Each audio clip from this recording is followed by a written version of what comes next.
It was a dark and stormy night when Aisha received a strange phone call. She had just woken up from a nap when she heard the unfamiliar voice, and it sounded urgent. "Aisha, you have to get out of the house now," the voice said. "There's someone inside." Aisha's heart raced as she hung up the phone. She looked around the room, trying to figure out what to do. Should she call the police? Should she try to escape? She knew she couldn't stay in the house any longer. As she hurriedly packed a bag, she heard strange noises coming from upstairs. Footsteps, muffled voices, and the sound of things being moved around. Her heart raced as she realized that someone was definitely in the house with her. She tiptoed to the front door, trying not to make a sound. As she reached for the doorknob, it turned on its own, and the door creaked open. She froze, paralyzed with fear. She didn't know who was on the other side of the door, and she didn't want to find out. Suddenly, a hand reached out from the darkness and grabbed her arm. She screamed, struggling to get free. But the grip was too strong, and she was dragged back into the house. The intruder's face was obscured by the shadows, but she could see that he was holding a knife. He pressed it against her throat, and she felt its sharp edge cutting into her skin. She knew that she was in grave danger. "Who are you?" she managed to gasp. The intruder didn't answer. Instead, he tightened his grip on her arm and dragged her up the stairs. Aisha tried to fight back, but it was no use. He was too strong, and she was too weak. At the top of the stairs, the intruder opened a door and pushed Aisha inside. It was a small room, barely big enough for a bed and a dresser. The only light came from a single bare bulb hanging from the ceiling. The intruder locked the door behind him, trapping Aisha inside. She heard him moving around outside, and she knew that he was up to something. She had to find a way out before it was too late. As she searched the room, she found a small window high up on the wall. It was covered in grime and cobwebs, but she could see that it led outside. She knew that it was her only chance. With all her strength, she pushed the bed under the window and climbed up onto it. She reached for the window and pulled it open, feeling the cold night air rush in. She clambered out onto the roof, knowing that she was risking her life.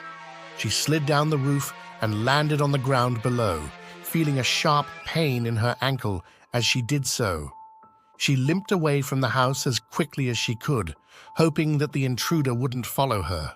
As she ran, she heard a gunshot from the house behind her. She knew that she had narrowly escaped with her life.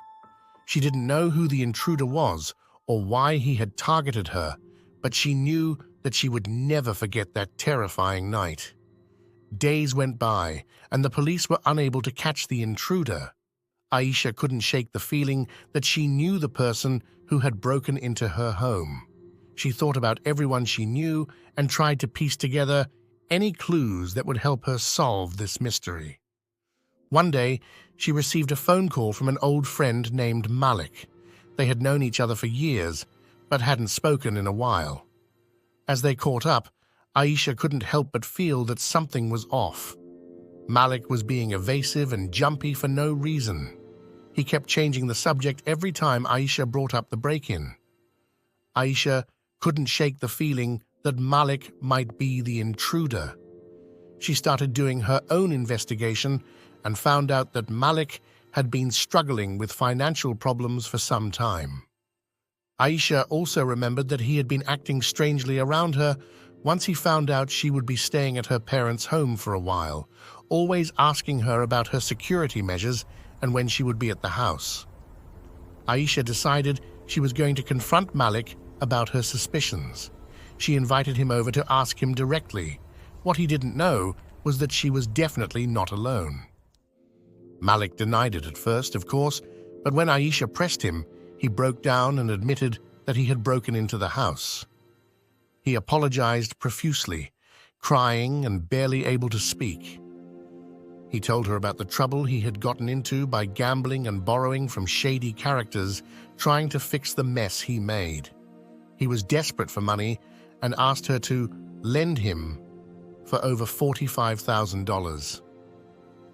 Aisha immediately refused, saying, "How are you going to break into my parents' house, put a knife to my neck, and then put your lips together to ask me for a ridiculous amount of money?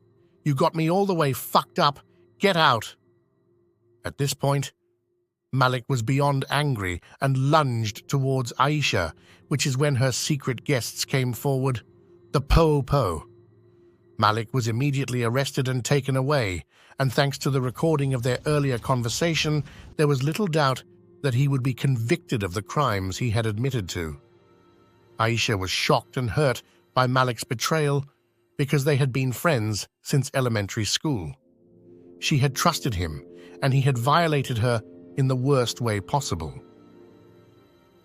In the aftermath of the break-in, Aisha learned that she could never be too careful. She also learned to trust her instincts and never ignore any red flags. Although she was shaken by Malik's betrayal, Aisha was grateful that she had made it out alive. She knew that she could never forget that terrifying night, but she also knew that she had to continue living her life to the fullest. She would be more cautious and trust her instincts, but could not let fear control how she would live her life.